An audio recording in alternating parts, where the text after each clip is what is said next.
All right, ladies and gentlemen, boys and girls, you're welcome to another episode of the series, but not the series. It's your host with the most, a little fresh out, able Juicy J. Some people call me MC or Ruli. You guys can just call me JJ. Today we got a special guest in the house. Before I introduce her, I'd like to talk about it. What we're about to speak on today. Today we're going to talk about finding niche in a myriad of possibilities. And very soon you're going to understand why we chose this very unique theme for our podcast today. So many times people struggle to find what it is that they are called for. And called, that's a big word, but think about it this way. What it is that you are most gifted for, what it is that you're more comfortable with, what it is that you put in effort and you make some money, but you don't have to put in as much effort as other people. You stay same dedication, same hard work, but it seems to come easier to you than other people. Our guest today went through a lot of trials and tribulations, right? And tried a lot of things before she settled on what she's doing. As God may have it, she's one of the most successful realtors in the Dallas area. Success from the time frame that she started to sell these houses until now. You could argue that it's one of the fastest rises. I don't want to go into numbers, but she probably will if she wants to later. But I just want to use this opportunity to welcome everybody to the series, but not the series podcast, with the guest, Miss Tabby Mbeky. Tabby, I'm gonna, let you do some of the introductions of yourself. So please let the guests know who you are and what is it you're doing. All right, Jay. Thank you so much for having me, first of all. You've not only been a client to me, but a good friend, and I'm honored to be here today to share my story with our beautiful viewers. My name is Tabby Mbeky. I tend to call myself, or rather, feel as a jack of all trades because I do anything literally all around real estate, from property management to being a realtor, interior design, anything name it in real estate. I'm more than happy to help you with that. And aside from that, I'm a business connect. So mention any industry, would love to find someone in. Trust me, I know someone in that industry that I can connect you with and you guys can do business together. So at times I make money from just being a business connect. Okay. Is that something you used to do back in the day, or you still do? I still do that even today. Oh, interesting, interesting. So, today we're gonna talk about your journey. Yeah. We have people who are at crossroads in life, and need the word of encouragement. Well, not only do they need it, they need it from somebody who's gone through the hoops and everything. So, I would like to hear about your background. I know you're originally from Kenya. Yes. You're an American citizen now. Yes. You went through, the very unique routes, right? Oh, yeah. So can you give us just, tell us how you started, like from where you a little bit about your background, your childhood, right? Up to the point where you decided that, okay, I might try something outside of Kenya. Okay.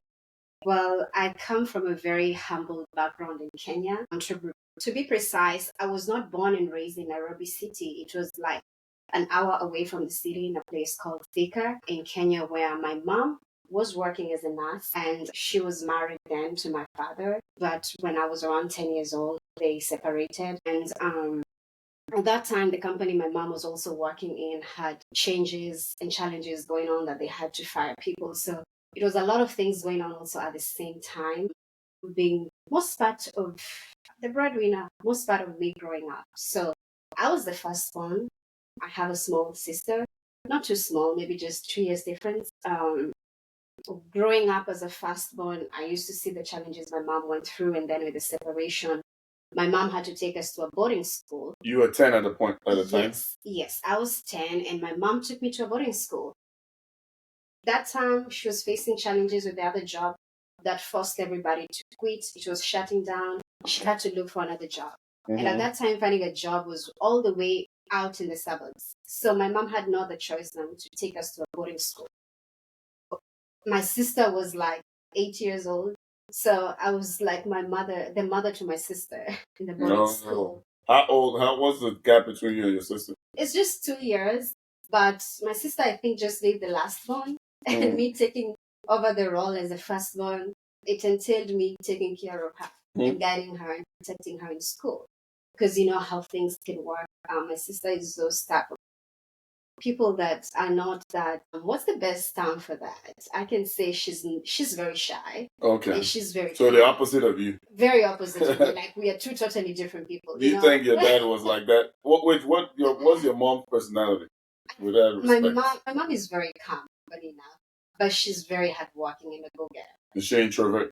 She's very introvert. Okay. So actually, I think the extrovert side in me comes out when I'm hustling. In real sense, I'm an introvert. That's one thing people don't know about me. I'm a big introvert. Like when I'm not out there hustling, when I'm just home chilling, I'm super chill. So going to boarding school at a very young age and me taking over responsibilities of taking care of my sister kind of made me start being a leader. That's a very important point, right? Yes. And I wrote that down because I was going to ask you. Because I've talked to people who are firstborns, and it seems like when they have a burden that pushes them at a young age compared to the others, and they start getting into entrepreneurial pursuits. So do you think that that's the thing, or is this thing unique to you? I think the situation kind of forced me to be who I am today and put me in that. Because now being a leader at a very young age, you're always thinking beyond the box and trying to protect your loved ones. So that is always entailing you being informed and aware of everything going on around you. So that will make you just naturally want to know more or just understand everything, be knowledgeable about everything, literally, to make sure everything around you goes smooth. Because if my sister isn't well, I was the first. The school didn't want to reach out to my mom.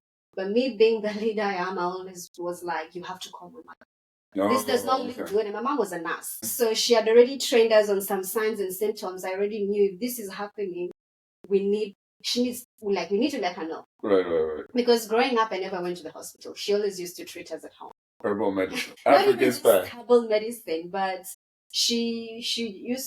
part of her businesses was her running a pharmacy back home. Oh, gotcha. I kind of knew different type of medicines, and this is something going on with my sister or with myself. I had to make the school let my mom know she's needed here. So that is also one thing, like our headmaster back in Africa, we call them headmaster, the principal, never liked that about me because he knew if Tabby wants something, she's gonna get it.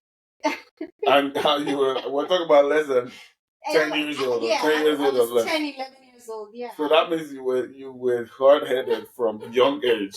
I wouldn't say hard-headed. Determined. It's always been determined to get what I want, and I always make sure I get it. Okay. Yeah. So basically, in summary, from a young age, you picked up skills that have actually helped your entrepreneurial pursuits. Yes. Being put in responsibility of your sister at a young age. I assume also watching your mom take care of the family and seeing how resilient she is as part of that divorce. So all of these things help to shape you up until when you were younger. So what happened beyond that? So after that, I finished primary school. When I was still there, we stayed. My sister as well completed boarding school, and then we both went to high school where it was still boarding school. But when I was in boarding school, I think I was already this very determined girl. I wanted to participate literally in everything, be it drama festivals, music. I was there. Like if you wanted anything, I'm Tabby there. You know, I was even this very small and short girl. But trust me, I was modeling and I was the miss of that school. In boarding school? Yes. And for context, for people who don't know, boarding school is like 10 to 16. Yes. Right. Yeah, so because I finished high school at 16 years old. But by the time I was 14, I was already participating in modeling shows in school, in dancing. Like, I was very artistic. So I think I've just been a go-getter and outgoing since my mom decided to take me to boarding school at 10 years. Interesting. Yes. So how early did you realize that all of these things that make up you as a person could be translated into business. You know, that's the funny thing. I never knew I had this potential. Like, people used to see that side of me, but I didn't see it. I didn't know I can. That's a very interesting point, because we want to get to the triggers that. So basically, people can, because there's a school of thought that used to say that business people just know. No. From an early age that they like business. So you're saying that in your case that's not true. No. I used to know I can do a lot because I was trying everything, but I didn't know I can be that entrepreneur. I will come to the trigger, right? Yeah. But before that trigger that you're gonna let us know, what did you think you would become?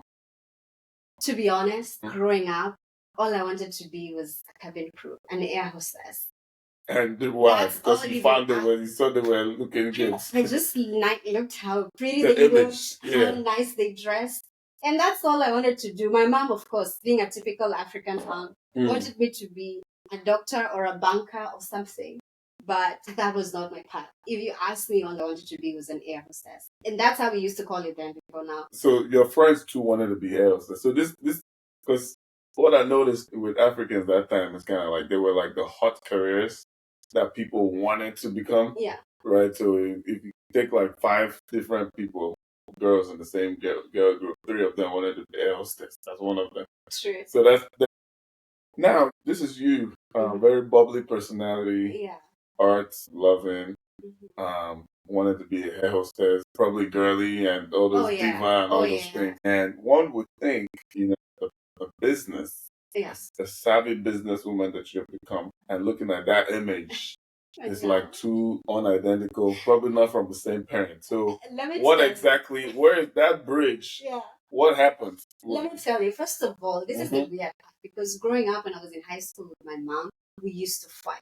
Like when I got to high school and I realized, oh, I'm actually a good looking young girl. Boys were talking to me left, right, and center. Let me tell you, at times, if you can support it or see the bigger picture of it, maybe there's something more to it that you're not. Well, I mean, when you think about it, right, what you have become now, right? Yeah. You're not painting.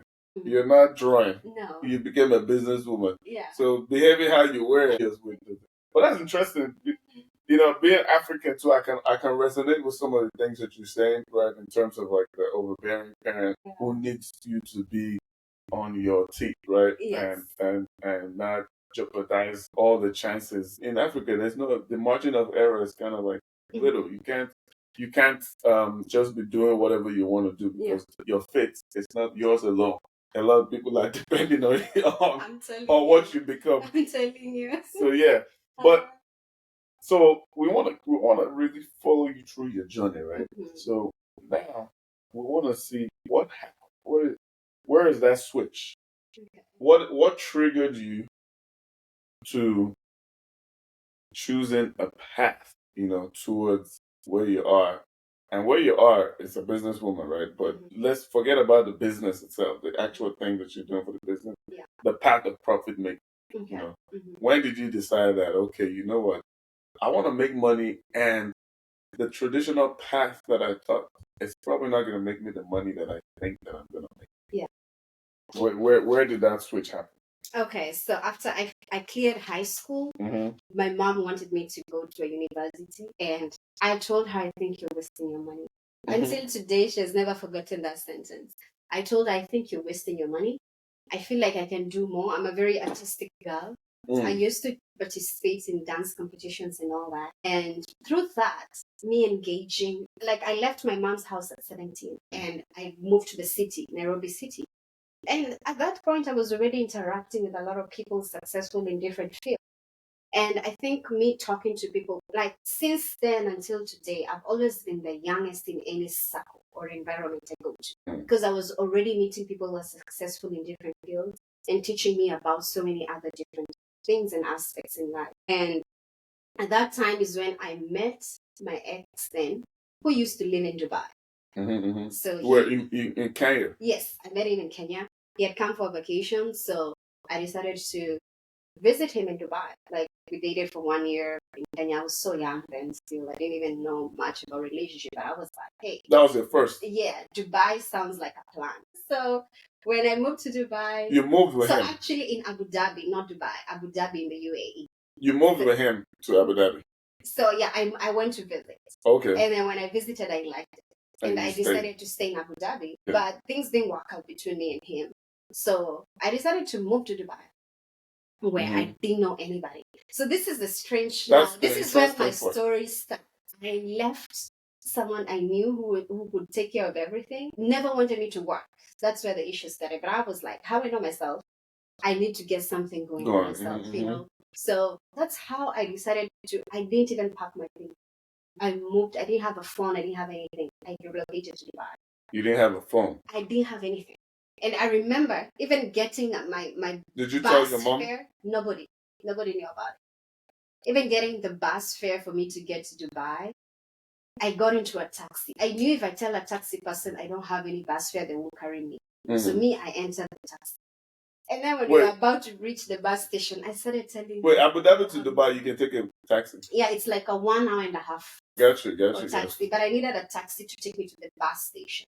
Because a taxi taking me from Abu Dhabi to Dubai would have been so expensive. And I already knew what I was doing. I didn't have money. Okay. But I didn't want to tell her. Because I didn't have anything. Wow. It was like that? Yeah, it's not bad. Wow. I feel bad today when I think about it. But hey, I did what I had to do. I just did what. So how did you? So you just moved when you got to the bus station. So when we got to the bus station, I told her, to be honest, I don't have. Yeah, I thought I carried the last because that time it was like 25 dirhams to get to the bus stop. I told her honestly I don't have, and then she was a woman. She was an older woman. I explained to her what I went through. That's a story I can give you for another day. That made me leave. She was so understanding. And then I got in the bus. Now, me telling her this story, I just started crying. And then I got in the bus. And I was fortunate enough on the drive all the way to Dubai, I met this Kenyan guy in the bus who started asking me. I always tell people even today, if your mind is set to accomplish or get anything and do everything to just get in the door, trust me, God takes control of the rest. Just do something. Wake up and make that move. And trust me, God sees that. God sees that you're genuinely trying to accomplish and get something for yourself, but you completely don't have the means. And trust me, He'll take care of the rest for you. But I have to actually object a little bit from your own standpoint. If I did that as a guy, and there's nobody who would tell me, oh, let's come and stay in my house for 2 weeks until you a stranger. It's very hard. I just had to chip that it's harder for a guy like you now. Not that they want to do anything. They might just think that there's a thing that when you see a girl in distress, even if you're not trying to do anything, right? But you don't feel threatened by her. Like you don't feel like okay, you put this one in the house and then she'll wake up and stab you or something. It's different for guys.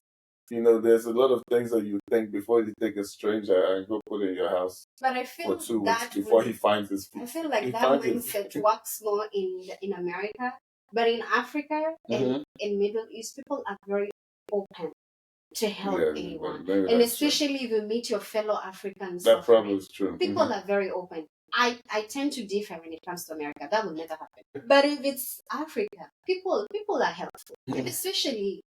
Whenever we meet our fellow people, it's like, hey bro, hey sis, right. So maybe that helped. Because if here in America, I'll tell you my story. Here I almost slept in the streets 2 times. Wow. So that's so different in America.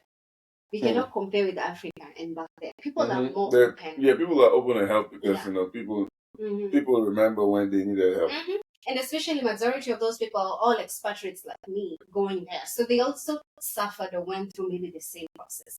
So you might meet people who are really open and genuine to help you. That is true. Yeah. That is true.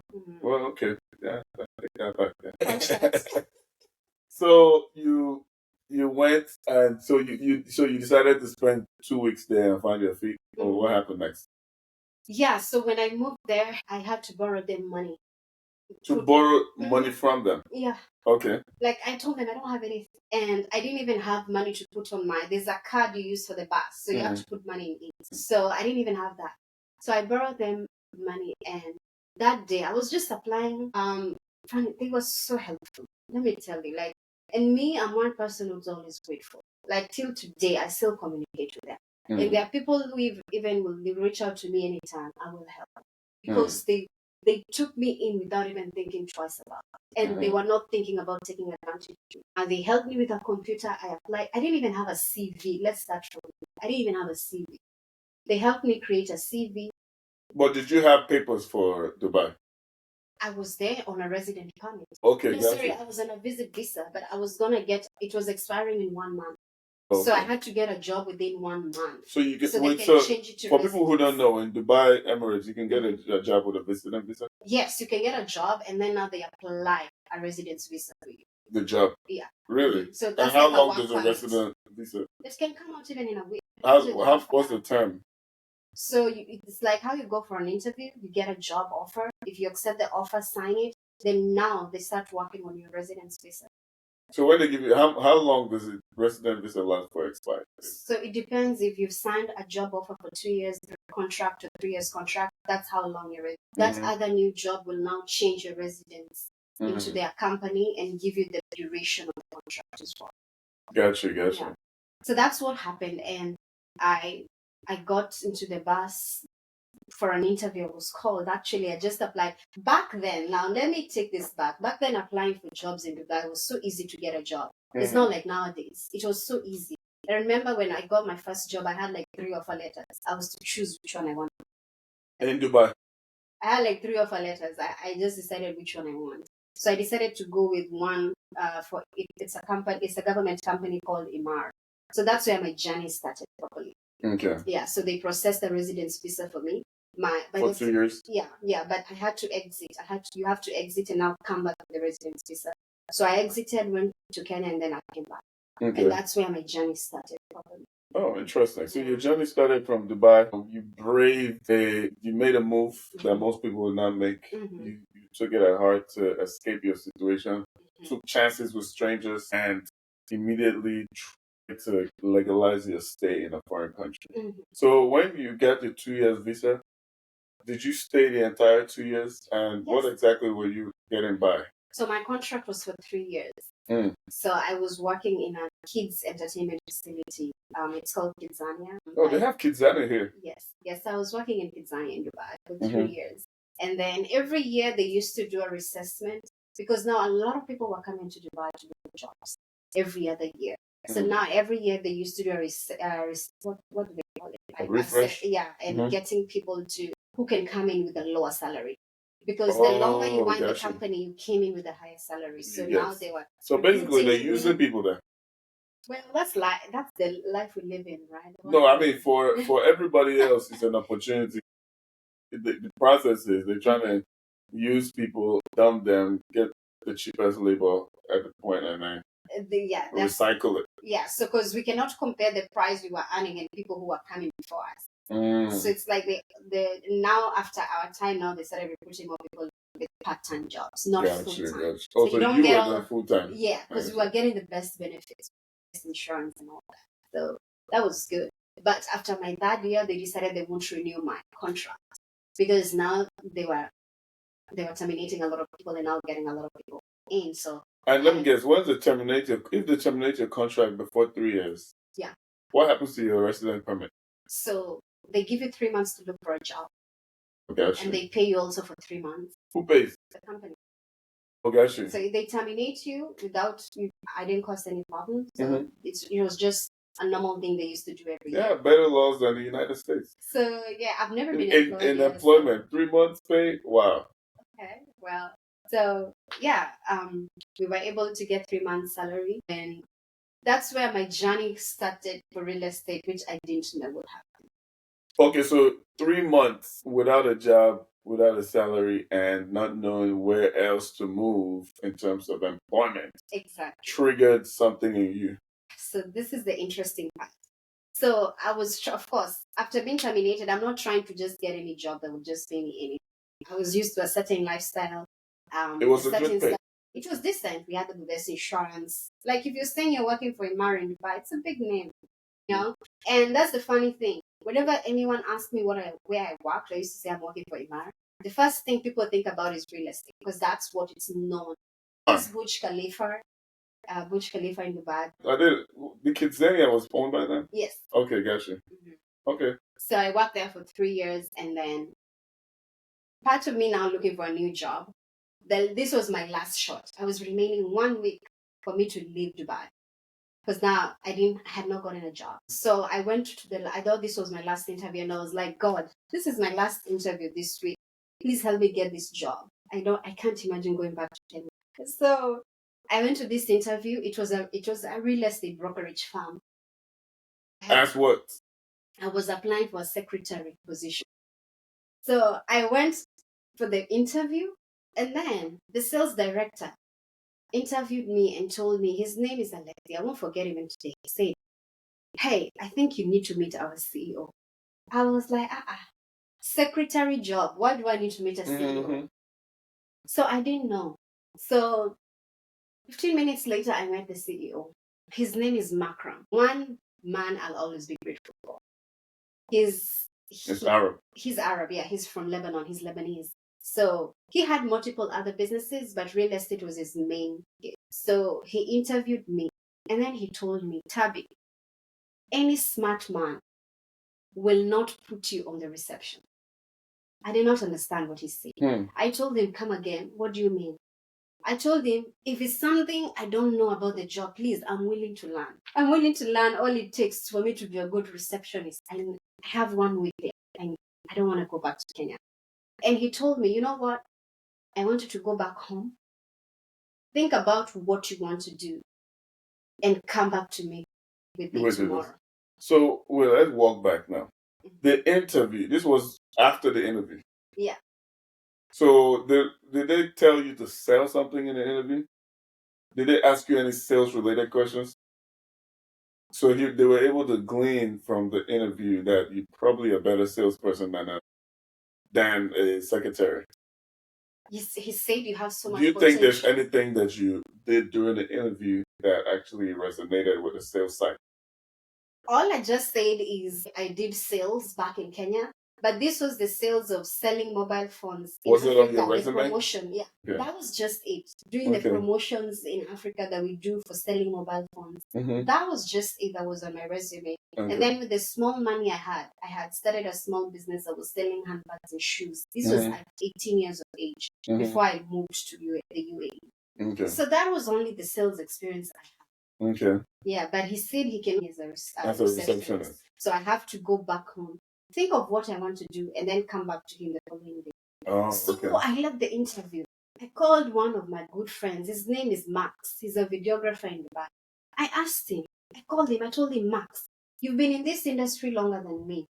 I'm sure you've gotten employed and all this. I haven't done an interview like this in a long time. Because it didn't feel like an interview. It felt like we were just having a conversation. This guy has told me to go home and think about what I want, and then I come back tomorrow. He didn't tell you anything about sales. But wait, he didn't mention the word sales. No real estate, no sales, nothing. He just told me go home and think about what you want and come back to me tomorrow. I told Max, what do you think I can do? And Max was like, Tabby, you're good at social media. You said he has several businesses. We looked up his social medias. We saw they were all not doing well. He was like, you know what? Go back to him tomorrow and tell him you want to manage or run his social media plan. And I went back to him. I was like, Makram. Because I didn't even have his number. I texted him on LinkedIn. I was like, hi, Mr. Makram. I think I've known what I can do for you. And then he asked me, okay, come back tomorrow at around 10 a.m. I went to the office, and then I was like, I think I can manage your social media platforms. You have this, and business, and also the real estate, and I feel like we can do more on your social media side. And he created a business title for me as a business development coordinator. That's how I got into that company. 1 month into it, my work was he renewed your work by because my visa was expiring. I had to leave Dubai and go to Kenya, so they sent me my residence visa when I was in Kenya. Then I came back. Okay. Yeah. So now when I came back, I started my business, my job as a business development coordinator. To be honest, I didn't even know what I would do with social media, but I just had to look for something to say. So did they ask you if you had managed a social media account? Okay. But I think I was just so comfortable with selling that idea that he bought it because, to be honest, his social media needed work. So he bought the idea and he was like, okay, let's do this. So I used to coordinate. He had also a media company. So I would coordinate with his videography people. We shoot content and stuff like that. And he had a travel company too. So I was trying to create content for all of that. I would go see what other companies are doing. I try to emulate that. 1 month later, every morning we used to have a meeting, 9 a.m. in the morning. So when we did the morning meeting, I could hear the numbers, the realtors in the office as talking about closing. Hey, I sat down, I asked myself, Tabby, do you really want to keep doing this? Because I had a small fixed salary. Did you hear numbers? Or you just heard because we were doing meetings like the whole office. So it was majority the realtors. So I could hear the numbers they were mentioning in the office. So that day I told myself, the good thing, my CEO was very flexible and very nice. Like he was someone you could talk to at any time. So after the meeting, I told him, hi, Mr. Makram, I want to talk to you. And he was like, come in. And then he used to call us my lady. He was like, how can I help you? And I was like, today, the numbers mentioned in that meeting, I think I want to do what they're doing. You're very much interested. He told me, you know what? I've been waiting for you to tell me that. I've seen the potential in you from day one, but I wanted you to put yourself there. And he called one guy in the office called Mazen, and he was like, Mazen, come here. I want to teach Tabby, and I'm going to make her realtor. And I know she'll be a very good realtor. And that's how my real estate journey began. No experience. Never, ever, ever thought I would get into that industry. But it took somebody actually to take faith in you and actually believe in you. So you think that that's really important in people's careers as well. Yeah. And I want us to keep track, right? So the first thing you advise the viewers is to just move. Exactly. And that's why I always say, like, if you can do something, you don't have to have the money. You don't have to have someone trusting you to do that. Just make that move. Trust me, someone is watching. Or someone is seeing that potential and they're trying to think of how they can come in and support you. Because to be honest, where I've gotten to today is strangers, not people who know me.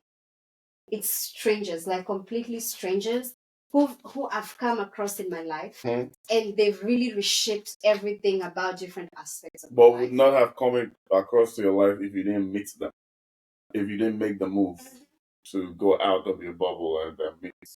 Right. That's good. And then the second one I'm thinking is that you saw opportunity, you heard it, and then you immediately knew that okay, I want to make the move to my superiors and tell them, hey, how about this one, right? So that's good. So they immediately just put you in the sales team? Yeah, I started being taught. I started with doing rentals and being shown how to. So what was your first? Talk about your first sale. My first sale was so interesting. How long was it before you made it first? Oh wow, it was almost 1 year. Yes. Because we're still going to talk about your challenges, right? Now we're talking about the story. So I want to know why it was 1 year. But go ahead, talk about your first sale. My first sale was it took almost 1 year. Because we used to do a lot of cold calling. And back then there was no methods of getting leads like nowadays. So it's either you knew people, but now for me, I was not driving in Dubai. I was still very new in the industry, So I had to take time to really put myself out there, first of all, to even start generating these leads. So I was doing a lot of cold calling. And a lot of cold calling. Now in Dubai, you are allowed to represent both sides, the seller and the buyer. And I was doing a lot of showings. But since I was not really, I can't say I didn't get the best training, but I can say my way of approaching, or rather doing the business, was not what experienced agents do to lock in a client. I was not prepared for it. So here came an opportunity for me that I was not really prepared for. So I didn't know how to meet a client and lock them. Okay. So I feel like what exactly was the struggle? Because you said already that you were social, and so I don't think that you were shy. You were actually not shy to meet them. So you said you had problems with meeting and locking the clients. What exactly in that flow? I had so much difficulties in believing in myself, like believing I can do it. Okay. I didn't trust myself enough to, because you know Dubai, you get to meet so many type of clientele you never thought you'd even come across. So first of all, I'm this young girl. I'm just 23 years old. I'm meeting so many wealthy men. I'm in a space that I don't even know how to give when they hit on me. I don't know how to handle those conversations, you know? I don't know if I should date them or first of all do business with them. It's just a whole lot going on. Upon the opportunity you just got at 23 years of age to be in certain circles that you are not prepared for. But the funny thing is, I've always been very bold, and it took me like a year to really understand how to talk, how to present myself, how to hold meetings. And then I was also so young, and I had this big baby face that I would walk in somewhere, and then they're all seated down asking me, what time is your manager getting here? I'm like, my manager is not coming. I'm the one handling the business, the meeting.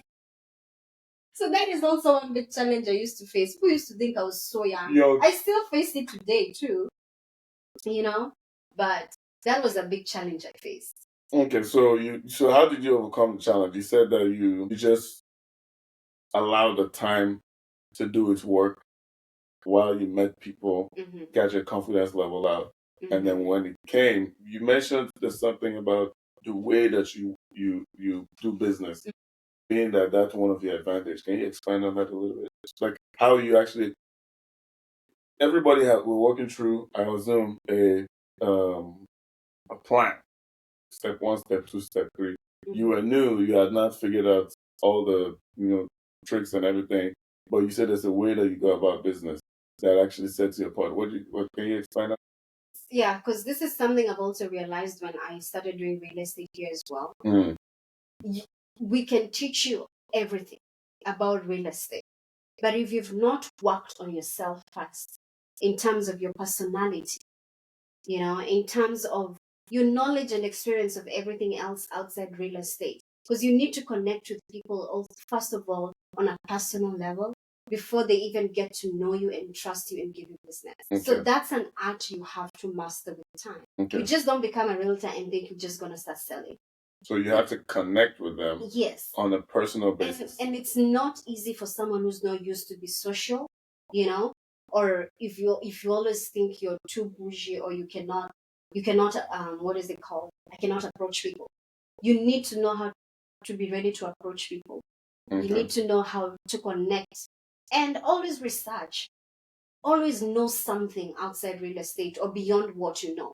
So how do you make it not look like a strategy when you're talking to somebody and you're trying to connect with the person? Because the first few minutes. Because you're very informed about so many aspects in life, and like let's just say aspects in life that if someone talks to you about something, you can have another discussion to have outside real estate. That way. How do you get better at that skill? That particular skill, that one. Let me tell you, sure. Google is there. Nowadays, information is free everywhere. And then so to rephrase, right? There are many things you can Google. Yeah. But how to connect with a stranger on a personal basis is kind of much more harder to find online. Yes. Because those are kind of, relative. Yeah, but people are afraid to approach people. Like now, if I don't know you, Jay, if I meet you somewhere, the first thing, I'll just find a conversation out of the hoodie you're wearing. Okay. I'll just come and stand next to you in the bar and I'm like, how comes you're matching today? Something going on here or something? Or I like your hair. Who does your hair? Looking for someone to do my hair. They do that to me at the store and I already think they're creeps. I already know that I'm going to be sold something. So immediately they ask me this question about my jacket. Actually, my jacket maybe. If you ask me any more questions, I'm already putting a wall up and saying that, okay, yeah, in my mind, I'm like, what do you want to sell now? Because I just been moving in Target and some people just come and start saying, hey, nice jacket. I'm like, oh, yeah. No, and then I think people just go about things too serious. That's what I'm saying. Serious. So that's what I'm saying. So it should look like a genuine conversation. That's where I'm going. That's where I was going, because why I'm hammering on this is because I want to get your edge. Yeah. Right. I want to get that thing that you noticed that was your edge, and I'm thinking maybe it's that genuineness, or you have to. It's a sales strategy to be interested in somebody, but if you find a way to be truly interested in them, then you've done the strategy, but you've also connected while you're like naturally, basically, is what I'm saying. I remember, like, most of my clients I meet, maybe, for example, where you're coming from, I probably have visited that place, or I've probably have a friend from that place, or I've probably tried your food, or been to a place we have similar, interests. So when you start talking to someone, ask questions too. If you don't know how to start, ask questions. There's no problem with asking questions. And that question will lead into another conversation. Never leave a place when you don't have any single information about this person. That if I ask you about them, you just know they were looking for a 3-bedroom and 2-bath. You will not lock that client because they don't feel you're interested in them. So that is something you master with time. So that's why it took me almost 1 year to make my first sale in Dubai, because I just knew how to go about opening doors and telling someone, oh, you're looking for a 3-bedroom? Okay, I'll find you another one tomorrow. And we don't have anything else to talk about, And the only other thing is they'll just see maybe a young girl, they'll think they just want to take you out for dinner. But it's more than that. And that's also something else you learn with time. Not every opportunity or for me, I'm talking to other women, not every rich man you meet is for dating or is for being with. That person. We're starting to learn now too, for women too, the same thing. Because women now have their money up, so it's not every time you meet somebody that you be thinking of, okay, can I? Yeah, I'm from the man's side, right? That's what I'm saying. It's good to always, and that's one thing with me, I think it helped me. I started looking at the bigger picture thing, the bigger side. Now we're getting to the juice of the secrets. I'm writing the notes because I want the viewers to get the summary at the end. Always look at the bigger picture. Some people don't have to also have the money right now, but they have the potential to get it. See how you can get and connect with them. Because, like, for example, Jay, you don't have to be rich, but I might see you have a connection to a side I want to get into. So don't despise people. Give people some grace. Get to know them and understand them. And you'll never know. They are maybe your gate to that business. Okay, that makes sense. I will go. We'll get to some of the lessons at that point. At the end of the podcast. For now, right? I want to summarize and we'll take a little break, right? Okay. We've gone through your childhood. We've gotten some motivational factors, right? We've gone through when you were in your early 20s, how you went through adversity, took the chance when nobody thought that you would. You broke through your first job, made an impression, and you got thrown into the wild without any training or any formal training or anything, and you had to learn for 1 year. When we come back, ladies and gentlemen, we will lead you through the end or the end phases of Miss Tabby here and how she got to where she is. Let me remind you, we're talking about a very successful realtor in the Dallas, Texas area. Numbers are crazy, and we're going to get to that. But listen, anything you hear, take notes. It might help you. We'll be back after this short break. All right, ladies and gentlemen, we're back, and this time we're going to go straight to the post-Dubai story. It's getting really exciting. I like when people tell their stories like that, especially people who are doing very well as much as you, because it tells people that you could do it no matter your circumstance. You're not the only one that has actually gone through that type of path, right? So we have Tabby here. Now she's in Dubai, 24 years old after your 1 year of trying, close to her first sale. And she's going to tell us how that went through and then how she felt when that happened and if that actually helped to spur you to even get more. You know, they say sometimes in a salesman's career, the first sale is the one that gets it going, right? It's like the fuel. So I want to know if that's true coming from you. So tell us. Yeah, I remember my first sale in Dubai. Am I allowed to mention numbers? Oh yeah, please tell numbers. Tell us. Let's see what you get. So my first sale in Dubai, I think I made about 72,000 dirhams, which is around $20,000. Oh, okay. That's for your first. Wait, when you say made, did you? That was my commission. 20,000 for your first commission? Yes. That's a big one. Or am I doing the maths correctly? Oh, okay. When you think about cost of living in Dubai, is $20,000 the same as $20,000 in America? Cost of living. No, America is a bit expensive. Wait. Because you know in Dubai, So you're you don't saying, pay taxes. So if you're making 72, you're pocketing the whole 72. but what of rent? Rent was not that expensive compared to the US. If So you you're telling imagine, me right now that people are saving a lot of money in Dubai. yes, but of course, we cannot compare the salaries there and here. So we earn more here. Yeah, but Okay. because it's very expensive, we have Okay. so many bills and stuff going on. It's not the same in Dubai. I think when I was in Dubai, my only bills was just rent and Wi-Fi only, and electricity, nothing else. Wow.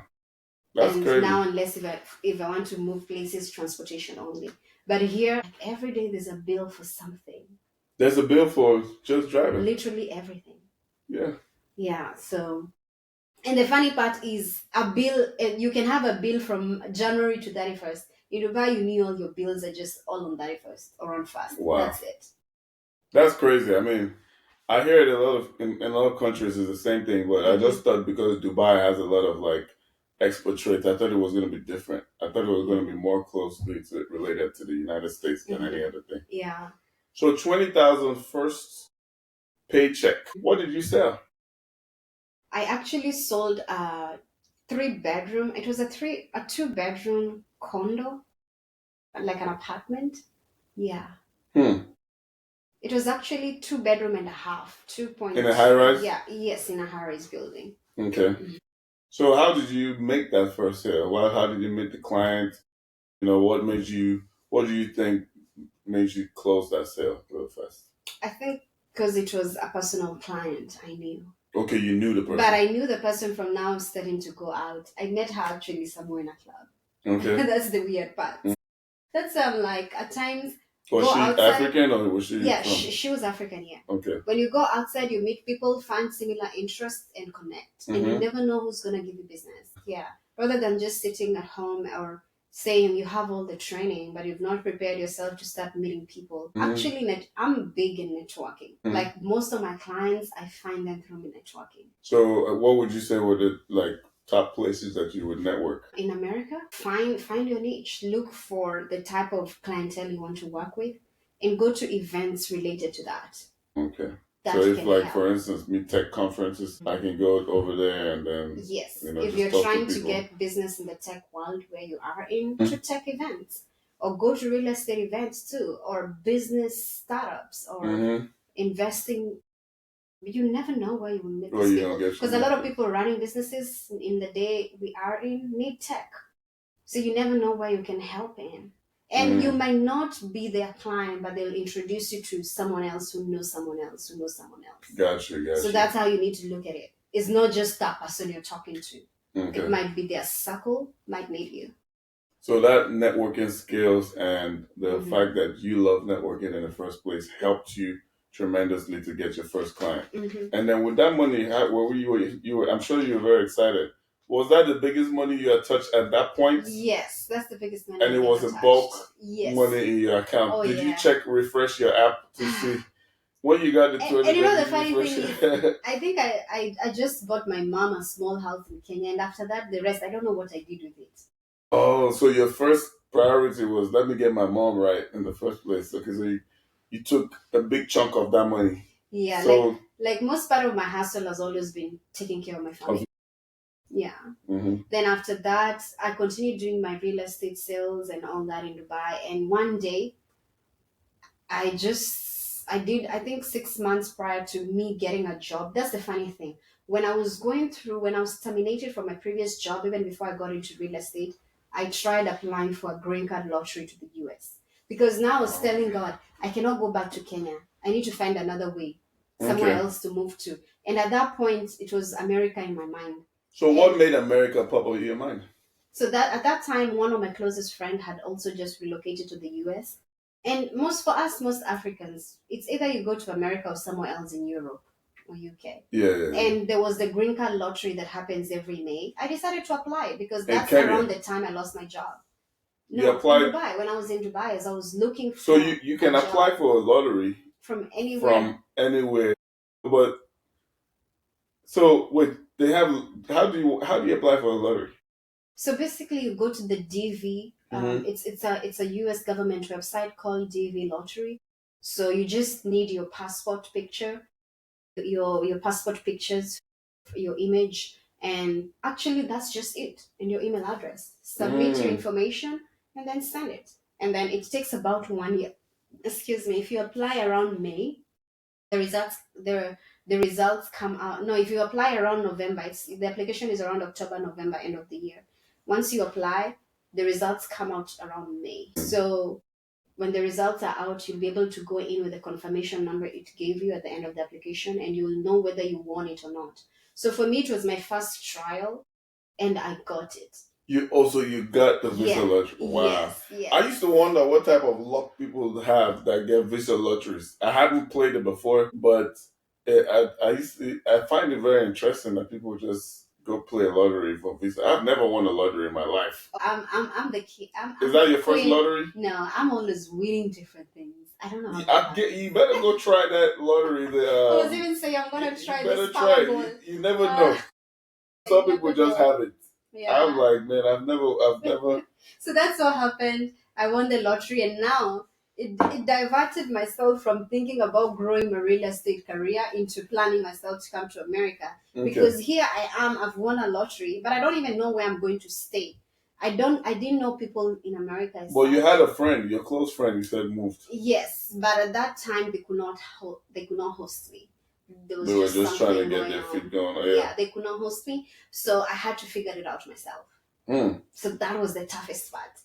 So at that point, you didn't have money. You spend your money trying to make sure your mom was good. And Dubai will make you spend all your money. You never know where it goes. Because of shopping. The lifestyle there, they call it in America keeping up with the Joneses. Well, people do it all over the world, but in America, in Dubai is on another level. But who are the Joneses that you're keeping up with in Dubai? Is it other African people in Dubai or the Dubai people? The Dubai people. Everybody's keeping up with the Joneses there, even my fellow Africans. Wow. Yeah, so you never know where the money goes to. Because Dubai, people have this perspective about Dubai that it's boring, it's so Muslim, covered up. No. Drinking is not allowed, right? It's allowed as long as you don't go outside and start misbehaving. So, but wait, so they sell drinks? They have liquor stores? Yeah, they have liquor stores, but they're outside, like 1 hour drive away. But we had so many clubs, all of them offering drinks. Yeah, it's a tourist spot, so I don't see how that can work. Doing the most in America. They were doing the most. Yeah. Otherwise, nobody asks you, and it's so safe. So that's how I moved now. My journey moving here to America was so stressful because I almost lost my lottery because the embassy kept asking me, we need an address of where you're going to stay. I didn't have an address to provide. So I had to go through the US Kenyan consulate in Dubai, and I asked them for help. I told them, do you guys know anyone living in the US that can trust you to help me have a place to stay for a week or two, and then I'll figure it out when I come to the US. And that's what happened. They recommended a friend here in the US who was able to help me.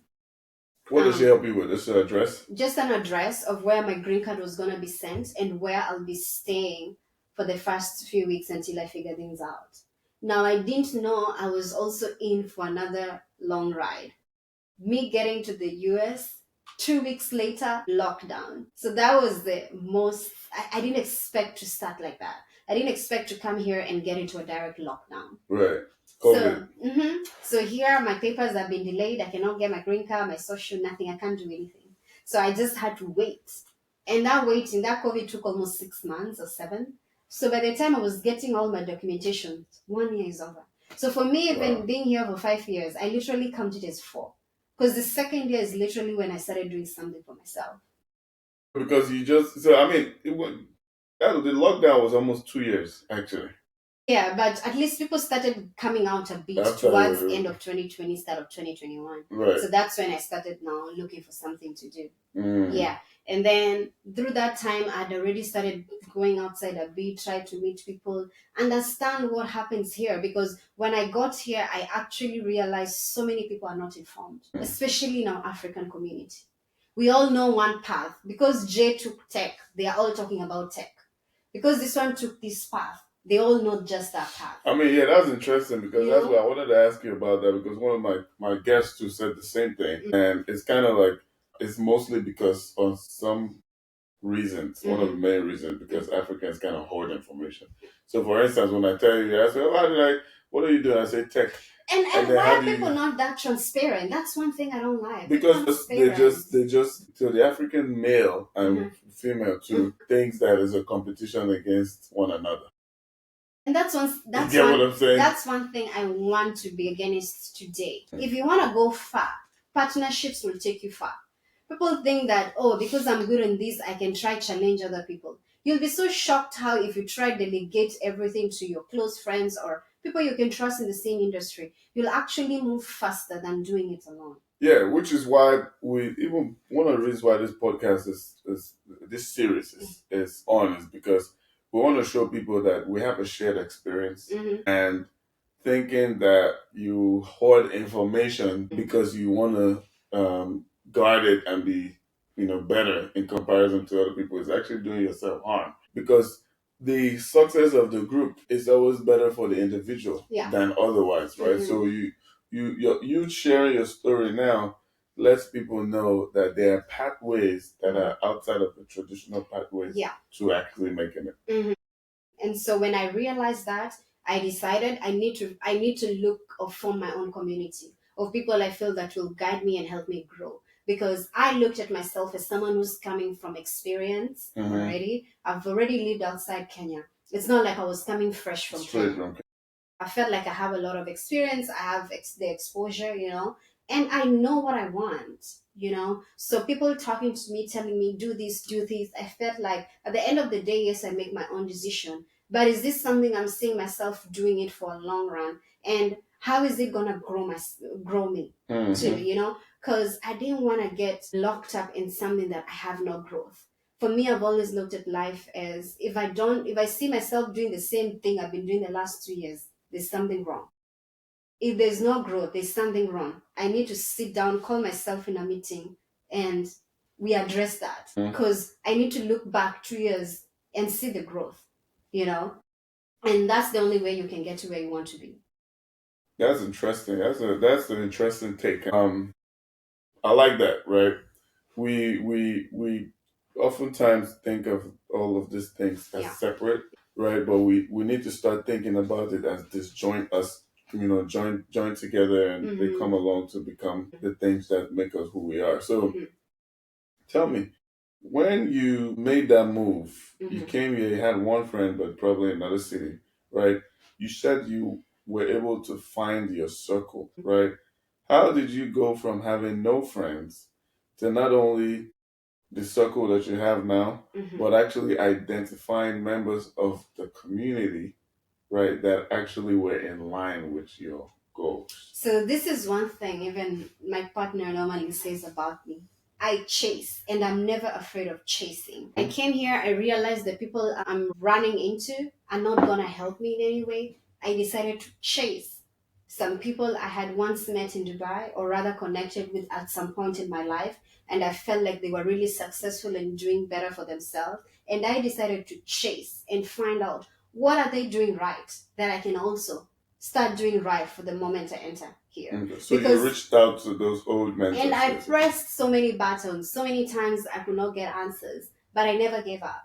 I tried all mediums, ways of finding them on LinkedIn, on Facebook, everywhere. These are people that you knew before. Yes. Yeah, but I had maybe just had one or two places we met and hung out or something. Oh, but we never got to know each other that deeper. Gotcha. But I said this is the time I'm gonna get to know them, and they also help me build myself here. Because these are people that you probably were not in America. Yeah. But they were frequenting, visiting America and all that. Because that's the beauty of social media. People you connected with some time back, you'll always see when they're in different locations. And you can find a way to reach out to them. So whenever I saw someone visiting the US and I knew from Dubai, that was my moment to reach out. So he can get me in that circle or let me know those people. And I can learn a thing or two from them because they're also successful and they are doing legal things. So here I am in America. I'm trying to shape myself from day one because I realize with America, whoever welcomes you here will really shape your 5 years and next years in America. So how do you craft your message to those people, for instance? So I think people need to be very intentional, First of all, sit down, understand, know what you really want, and decide or strategize on how you're gonna get it. And make sure that anything you do in this life, be intentional about it. Look at the bigger picture and just don't do things for the sake of doing it. You need to sit down and see the bigger picture of it. First of all, look at where you're coming from, strategize and plan on where you're going, and be intentional about every move you make. You make. So you notice somebody who Mhm. could be Yeah. potentially good Mhm. for your next 5 years, right? Mhm. And you've not really established a serious relationship with this person in the past. Quick 1-2 interactions. I want people to understand how to do this because a lot of people struggle with this. How do you craft the message? How do you communicate with this person? This is not somebody you know very well, but you know that he can get you the way you want to get. How do you craft the message? What exactly would you tell him or her? In that sense, And this to is get them to a point where they want to help you. Mind you, they don't know you like that. So how do you this is a normal business problem, right? Especially for people who struggle with maybe introvertedness or just trying to get out of the shell. They recognize that this person can be instrumental to their future success, right? But they don't close to the person, right? And they don't have any interactions with the person in business to show their skills, right? They have 2 minutes or just a few seconds to actually make an impression, yeah. to get them to at least commit to something. How do they go about it? From your experience. I think for me, it took a lot of. I sat down all that time during COVID. It was my time to learn and research a lot about America and how, and just look at things people have been doing. Because as I told you, information is out there.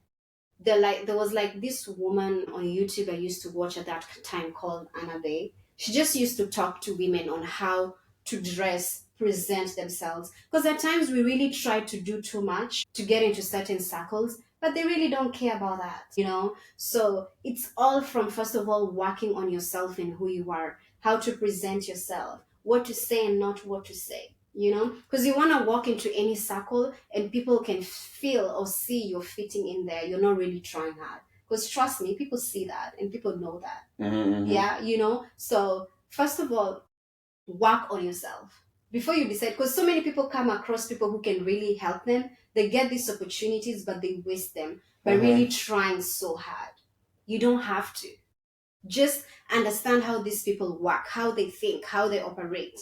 That will really help you because you're gonna be doing what you know they like or they want to see, not trying to do what everybody is doing on social media. Because trust me, especially if you're meeting the people who are very successful, they don't even care about what you do. They don't care about what you do. No matter how successful, they don't care.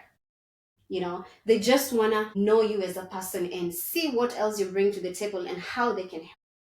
So be original. Don't try to fake it. Intentional. Be intentional and be willing to show them how you can be of benefit to them. And also ready to learn. And ready to learn. Yeah. So you reached out to some of them. Were they reluctant to help first?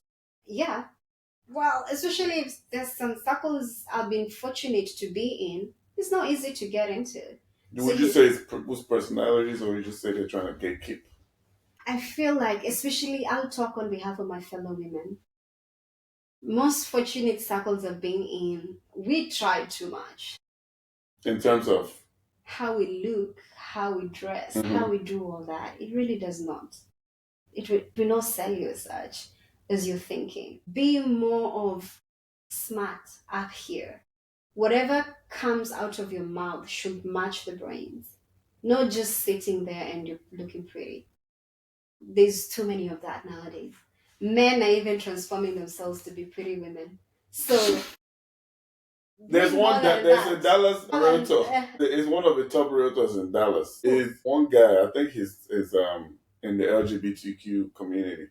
Really? Yes, you probably have seen the guy. He's on Instagram, viral. He wears tights. He came out as being LGBT. It's not hiding it.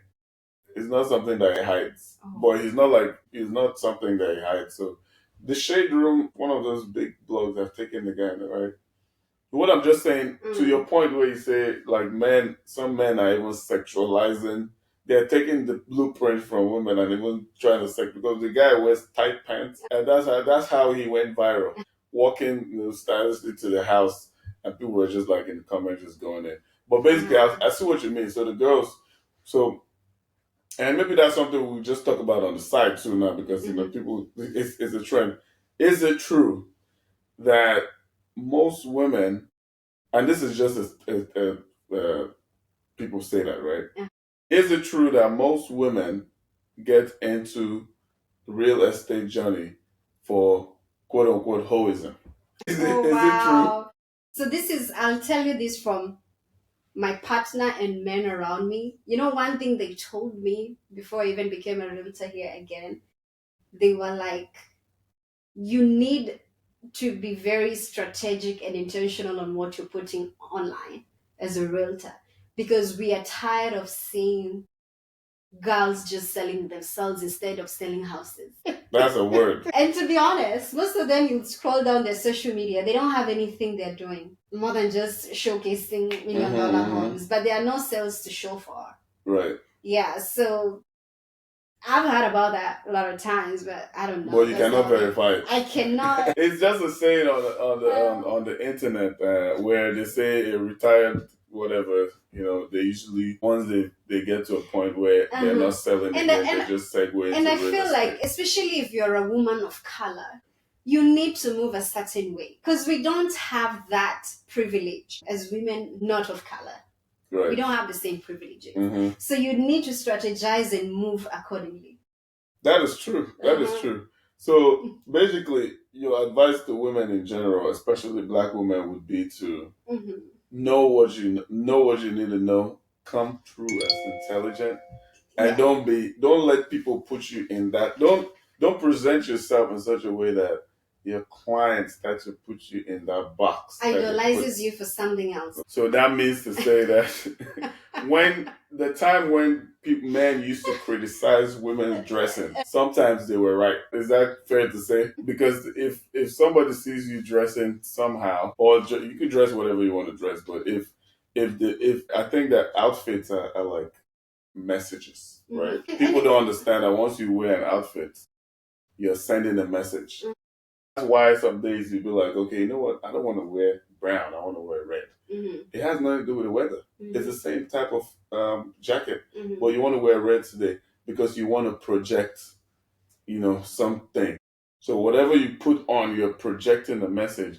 So when there was a time when men were saying, "Oh, this clothes are too blah blah blah," and they were being criticized for, get out of women's business, right? But now it seems like people are starting to see just like the real estate example, where you dress and you get put in a box by buyers, and you know that some people are doing it on purpose. You can have the same outcomes in dating. Interesting. Yeah, and I know some of these things might not resonate to anyone in their early 20s, probably, because I was there. And when you're in that space, you still don't know much. Every day is a learning process for you. Even today, I still learn every day. But I feel like in my early 20s, you will go through that. And go through it, by the way. Go through it. Because it's a learning process. Yeah, you have to learn, and then you can now strategize on how to do better. But not every time you need to learn from experience. Sometimes you learn from other people telling you that they did that and they didn't succeed, so you better try another way. But I feel like it's just the way when we were kids. When our parents used to beat us not to do something, it made us want to know more. Why are they telling us no? Speak for yourself.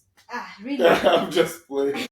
You know what I was like? You said you were already stubborn, so maybe some good kids were no, that makes you eager. When someone is really telling you no or against something, it makes you eager to know more. So at that time, you can guide them, but at the end of the day, the decision is theirs, and life will really teach them. But just try to not have those, because there are some lessons or experiences you'll have in life that can really mess up your whole life. So as you're moving, really always sit down and ask yourself, reevaluate it. You don't have to go with everything people are saying or doing. I've been in circles where peer pressure affected me to do maybe things I was not happy of doing. And it was then I was young, but right now I feel like I have a more solid mind to make my own decisions and move the way I want to move to. So it goes with time too. So I cannot really I'll give grace to our younger ones because I was there. Okay. Well, that's good. That's just a side note. That you take that, do whatever you want to do with it. But I remember that we were in the point where pre-COVID, you came into a strange country. You said you found a circle, and you reached out to the people from your past life that you barely met or you Hmm. met at one point in time. Yeah. You bridged the gap. You reached out to some women. They told you, they put you on some stuff, right? Yes, so that's when I met these people and I was trying to understand what they do to get successful here. And they told me the question they were asking me is what were you doing before you came here and how do you feel about it? And if you get capital today, what would you do with it? And to be honest, my answer was all around real estate because really there was no other thing I felt like I Was it knew because how of to do. your okay? So because of your past experience. Yes, so that's the only thing I felt like I was really comfortable with, and I saw it bringing so much value and growth to me in a short period of time. So Mm-hmm. that was the only thing I was talking about. If you ask me, that's all I knew about, and I would have appreciated if I got someone to invest in my ability to really get into real estate again here and conquer the COVID and everything. How it just all started in a bad way for me, but I was very optimistic. And I was fortunate enough for people to guide me on how strategies on how to start out and all that in terms of even if I didn't have financing, how to go about it, how to build my credit, because that was also the biggest thing. I started building my credit like immediately. Mm-hmm. And then they told me if you want to succeed, you also have to be a risk taker. Because even me sharing my story with them, I've taken so many risks to even get to America, coming when I don't even know where I'm going to be or sleep for the following day. So I've always been taking risks, and this they were like, now you're about to. America is not easy, and you're about to take the biggest risk. If you're about to put all the small savings you came with to start a business, it might work or it might not. So I kind of decided to change my mind. I'm like, okay, I will not take that risk with real estate because anyway, I was very new here. I didn't even know anywhere. I didn't even know how to drive. So first of all, I had to learn how to drive and understand this place because it's so spread out. Like Dallas is so big. Right. So I decided to start a clothing business. I was not yet aware of all these other online stores that are selling it for so cheap, and I was trying to sell mine very Were you trying to expensive. import it? Yeah, I was importing from China. So Okay. that's what I started. That was my first business. I did it for 4 months and I shut it down because I didn't see any profit, nothing. And then So I you. was not getting sales too because there's so many online stores selling for cheaper. So that was a complete fail. So What nevertheless, lesson did you take from the failing business to the to other ones in the future? We'll get to those ones, but what? so I took it actually with a pinch of salt. I'd already been prepared for it, and to understand that if you're deciding to get into the business journey, it's a risk you're taking. It can work or it cannot, and that's when I purpose to get into the line of what I know better. Okay. So I learned how to drive, got my first car, and then I now took all the money I had. And those times I was struggling to meet because the people I was talking to at that time to guide me, they either lived in New York, California, Atlanta, Miami. So I used to travel and meet people outside Dallas just to see the other side of Right, America right. because I was still so new and all I know is Dallas and I was not sure if this is where I want to be for the longest. So whenever I was traveling, I was renting my apartment online on Airbnb. And I noticed Oh, okay. when I'm renting it out for the weekends, it was actually paying my rent. And that's why I was like, the savings I have, that's what I'm doing. And I Mm-hmm. decided to take a very big risk. All the money I had saved up, I went into opening my first 11 Airbnbs. And I was completely broke because I did everything cash. I was broke, broke for broke. Like every day I was just eating chips and juice for like the Wow. first 1 month. And I So was so disciplined everything. because this is something I was taught. If you're gonna start something and you're taking a risk, you have to be disciplined. Because a lot of people make their first amount of profit, it goes into their lifestyle, or it mostly goes into their lifestyle, or maybe paying other debts if they have. So I was so disciplined to not touch that money, even when I knew I didn't have food for the following day. That's how much disciplined I was. Wow. And then did you have so what made you choose an Airbnb as opposed to one? So most people who are having some shortage of money usually will start off small and then scale up. What made you just go bam So with for me, all the money in the bank? so I did a try with my apartment for like 4 months, from like August 2021 So you to would say maybe you December started with one. 2021. And Okay. then I took up my friend. My friend was traveling to Kenya for the whole of December holiday. And then I told him about what I've done with mine. And he was like, oh, that can actually pay my apartment for that month. I rented his apartment too. For that whole month, they did so well. So you So gave him now his I rent felt and took like, whatever was on top. yeah. Okay. So now I felt like I don't need anyone to teach me about this business because I was already managing some Dubai. So this was a line of business I trusted While you myself. were there. Yeah, I trusted myself in doing this business, so I didn't need anyone to teach me, and that's why I went all in. And I also wanted to make huge profit margins. If you're doing one or two, the profit margins are not that much. Right. At that time, it was good because the business was not so much saturated, so I was able to make 100% plus profit. But I saw myself doing better if I had many of them. So that's why I went That's all interesting. out. Damn, you did that for. The Airbnb world was very saturated. Everybody was coming into the Airbnb business. So the profit margins are no longer making sense for me. And it was also, the business became very slow. So I was like already managing other people's properties as well. But still, everything became very slow. And I had to ask myself, am I ready to get back to being a realtor? Do I feel like I really have enough knowledge about this metroplex? And I was like, all the answers were yes. And I was like, I'm going for it. And at that time I was 29, and I said I'm gonna gift myself a real estate license by the time I'm turning 30. I actually got my license on my 30th birthday. Okay. Yes. So you just randomly started to prepare for the Yes. license exam. Yeah. Took it, passed. So what happened? Did you have to join an agency at that point, or did you So have to after go I got yourself? my license, I first of all took a break, went to Kenya for like a month, and then I came back, and then I joined the brokerage that I'm in. And Well, so you didn't have any mentors before you went into real estate, but did you have a friend who was selling houses? No. No. No. Okay, so that's another bold move, just based on what you believed you could do. Exactly. Okay. And then once I got my license, or even during that process when I was studying for my real estate exam, I used to go online on Zillow. I looked for homes with open houses around my community, and then I was touring all those open houses. And that was my style, to interview the agents and see if this is really a brokerage I want to associate myself with. Like, does it share the same values and growth and community I want to be in? And that's how I established the brokerage I wanted to join. And I've been there now for the last 7 months. So you definitely did your homework on choosing the right firm that you were doing. As much as I take risks, I do the homework. You heard that? Because we don't want somebody to be out there thinking that, you know what, I just believe I'm a billionaire. I just believe I am Elon Musk. Yeah. And you don't do any homework. Believe in yourself, yes. But when you want to try to make moves that you know would have impact on your future, do some homework. That's why I say strategy is key. Strategy is key. You need to move with strategy. You heard that. Talk to us about your business. What exactly have you been able to accomplish in those 7 months? So just to point this out, I still manage short-term rentals. Oh, okay. Because I still have clients I was managing for. What I've done is I've partnered with another company as well to now help me with the long-term rental side too. Okay. So I still do that. And my real estate business has actually been great. Who would have expected a brand new agent to be doing at least 2 to 3 sales every month?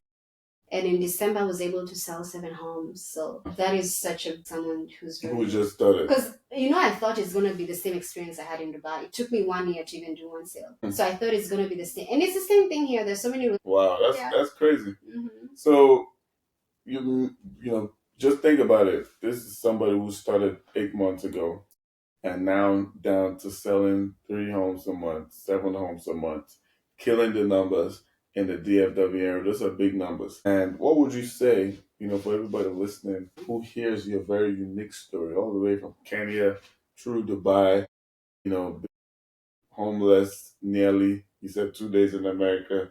2 times in Dubai, yeah. 2 times in Dubai, went through all that, right?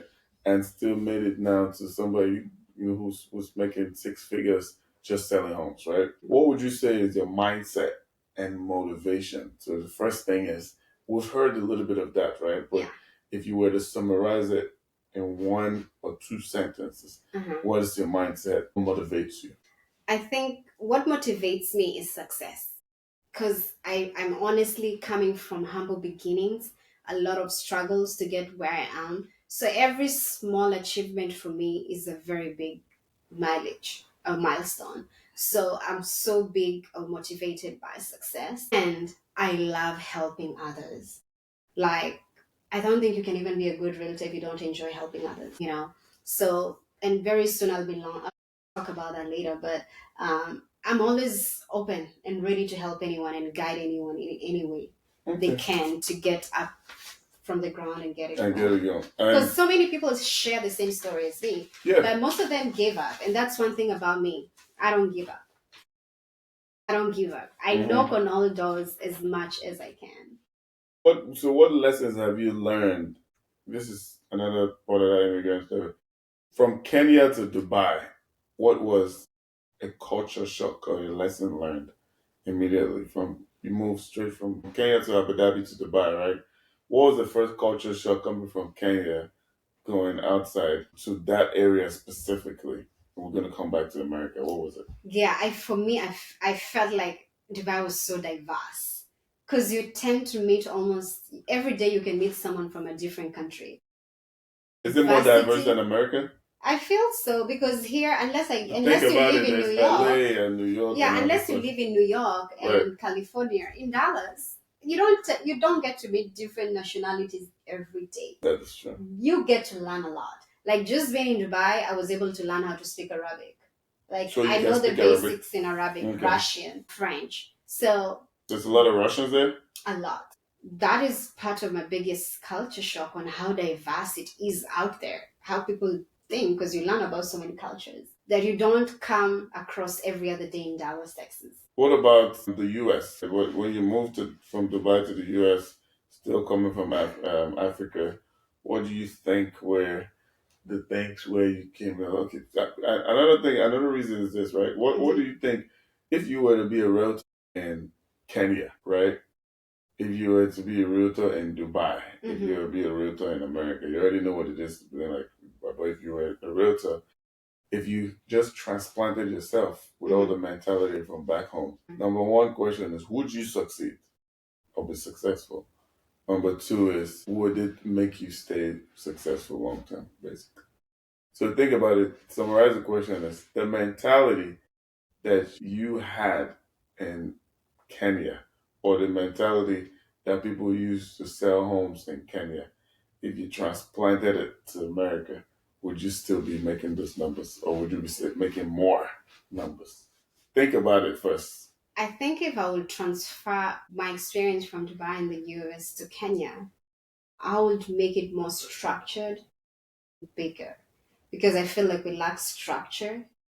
So think about it, right? People doing business in Kenya, right? That mindset, because I'm trying to highlight so the point is that I'm trying to make is I'm trying to highlight a way of doing things in Africa versus a way of doing things in America and how you had to restructure your brain or your style or your attitude, right? Things you learned from when you left the shores of Africa at 22 to now, you're about 30, right? 8 years. The behavior changed, the attitude changed, the outlook changed. That has now contributed to making you successful. You know, I do a lot of investments in Kenya too. So, and it gets so hard for me working with people at times because people are just so comfortable. Like nothing moves them. They're just comfortable. And that's what I'm saying. There's no structure as well. Like nobody really cares about tomorrow. It's just like people just live as every day comes by. It's not how it is. Kenya people are very calm. You cannot compare to Nigeria. And then your population also is so big. So everybody is trying to get the same thing. And it's a lot of you. You know, we cannot compare with Kenya. I feel like people are very comfortable and people rely on, I know connections work, but you know how it is in Africa. It's more about who has money to get into any job. It's not the same here. When you come out here, you have to hustle. So the hustle mentality you say is higher in America. You have to hustle, yes. I feel like back there, people don't have the hustle as much. It is there, but you cannot compare it to the level. And then there, even if you don't have rent, you can walk or drive or take a public transport to your grandparents' house. And they will not chase you or ask you for it. Here in America, there's a friend of mine who I've partnered with in my business. I told them about my house in Kenya that I'm going to let my mom live in it for free. He did not understand. Because here in America, they will charge their mother and their brother and sister to live in their house in the suburbs. I know. So it's so different. Or their mom will sell their house to them too. Exactly. Yeah. So it's so different from how things operate in Africa. That's interesting. And the reason why I brought up that topic is that there might some people looking from Nigeria, watching from Nigeria, listening from Nigeria, Yeah. or Kenya, or South Africa, or Zimbabwe, who they want to immigrate, right? They want to come to the United States, they want to come to Europe, and they ultimately will be looking to start a business or continue a business. You have to have the attitude of can do, the can do attitude. You have to have a hustle attitude. Not everywhere is laid back, like back home, and people actually can connect the level of effort that you put into something to the level of to the amount of money that you get. I see it here. One of the things that I think are very unique in America and many other capitalist countries is that you put in effort for 5 months, and that effort will generate income for you. Let me tell you, America, as long as you can get up, go and work, you'll never be broke. The opportunities are there. But you also need to figure out, because I also see people taking loans or student loans to go to school. Think of what you're going to spend that money on, because you might even leave school, get a job, and the money is not matching up. If it's even, maybe the money you're making is even less than the loan you took. You're paying it for. As long as, so be strategic too. Don't come here and take loans to just do any cost. Which is one of the mistakes that a lot of Africans make, right? Yeah. They get these credit cards. Yeah. They work hard. They don't have a problem working hard, but they don't understand the interest rates and how those things work. And understanding how finances work in this country. Right. It's very, very key. That's another topic for another podcast, because I know you have a lot of things on that particular part, managing finances. Yeah. So quickly, before we even try to wrap up, right? What future projects are you getting into right now that you would like to share? Do you have any future projects in the works? Yes. So aside, because everything I've been doing is just all about real estate. I'm always open to help anyone trying to buy a house from any dollar amount. I don't just sell luxury homes. No, you don't discriminate. I don't discriminate. I'll help you from that small house you want to where you want to achieve bigger in the future. And another big project I'm working on, I'm partnering with a company here in the US that does a lot of work in Africa. So basically, I'm starting my own foundation, and I'll be partnering with their foundation, and we're going to be doing a lot of help and educate people in Africa as well. Because are we talking about schools? Yes, so we will be helping in terms of healthcare, because it's a healthcare company. So we'll be going to help with healthcare, because that's one thing I've faced with my family. My mom had problems with her spine for the longest. My sister, as a kid growing up, had spine issues for the longest. And when I moved here, actually the time when I started my business and I was so broke, I couldn't even, my mom became so sick and I needed to take her to the hospital. And that was the time I was so cash strapped. It's not like I didn't have anything going for myself. I had, but I was just cash strapped, Right. And I had to depend on well-wishers and my friends to help me support my mom to go to India. So for me, healthcare is so big. I know there are so many people going through what I went through then. And since I've had the opportunity right now to partner with a healthcare company to go help people with healthcare and also get my mom into it, since she's been in the medical field for a very long time, that's just a way for us to give back to the community. So that's something big I'm working on right now, and we'll be probably making our first trip to Kenya in July and maybe start targeting all the other African countries as we grow. Okay, that's interesting, and maybe we would actually cover that in our next episode. Yeah. Because I'm very interested in foundations. I have one myself. I registered it 2 years ago. Education. Okay. So yeah, that would be nice to come on and see how Africans can contribute. Yeah. Another thing that is good that I'm working on too is something for a way for diasporas to contribute, but to make very specific contributions within the confines of the governance structure wherever they are, and be able to track that contribution to specific areas of government in Nigeria. Okay. But this is very beautiful stuff. You have gotten us through a journey. We're so glad. That was so long, right? I can write a book. I think I just need to write a book this time. Yes, your life is inspiring. Yes,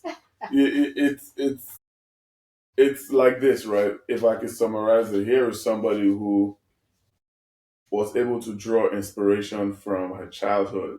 She got thrown into some sort of a leadership position, having a little sibling that she had to take care of. Unfortunate situations happened. In her case, her parents went through a divorce and she got left with a huge responsibility. Her mom had to step up and become breadwinner in the house. She could learn from a strong woman at home to further build her character. She took all of that and decided to take a new adventure to another country, right? Yeah. Where she found love, or was it really love? Because at the end of the day, love went sour. But she said, I've gone through a lot more. Heartbreak is not one of those things that's gonna pull me down. She got out, went to a fresh country, fresh new start, courageous woman, Mm-hmm. and she went and started working, right? She took the opportunity to change careers into something that she thought that she could be good at. She found people who had faith in her, and she decided to remember them even when she moved to a third country. Mm-hmm. So here's a woman that's gone through three countries, three experiences. She landed in the land of opportunity and decided, I want to take this opportunity. She reached back to people who have helped her in the past. She went and she took whatever knowledge she could. Came in a very unfortunate time in America, COVID 19, just to let you know that if all your past troubles couldn't get you down, a pandemic cannot even get you down. I'm telling You've you. gone through a lot. Oh, So she went through man made and she went through natural made problems. Everything, every type of problem she went through. And then she landed in 2023 and 2024, right? yeah. Where she started and ventured into business for 4 months, where she found out that wasn't for her. She didn't get that setback to put her down. She went back to what she knows best, right? How to take care of homes and how to sell homes. Ladies and gentlemen, we're looking at the true success story from an African immigrant in the land of opportunity. So when everybody tells you that immigrants are just here to, create a nuisance, remember Tabby Mbeky. And this is a serious but not too serious. I'm your host with the most. Till next time, see you.